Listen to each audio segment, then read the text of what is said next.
Pedangdut Jenita Janet menangis terharu usai mendapat hadiah mewah dari sang suami, Danu Sofwan. Sebelumnya, pedangdut 34 tahun itu sempat diberi hadiah ulang tahun berupa sebuah peternakan. Kini ia kembali mendapat kejutan bertubi-tubi dari sang suami tercinta. Kali ini sang suami, Danu, memberikan sebuah handphone baru dengan merek iPhone untuk Jenita Janet. Hal itu terekam melalui sebuah unggahan di akun Instagram Jenita Janet baru-baru ini. Sang suami awalnya menyembunyikan handphone baru tersebut di antara barang-barang belanjaan Jenita Janet. Sementara Jenita Janet tak bisa menutupi perasaan bingung dan kagetnya saat menemukan kejutan itu. Saking terharunya, Jenita Janet terus mengucapkan syukur memiliki suami seperti Danu.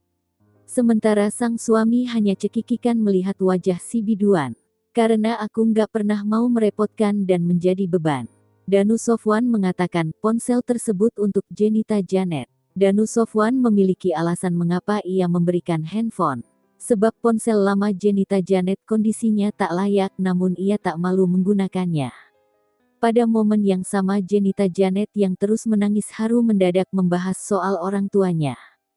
Jenita Janet menyebut jika ibu dan ayahnya pasti senang melihat dirinya begitu dibahagiakan oleh sang suami.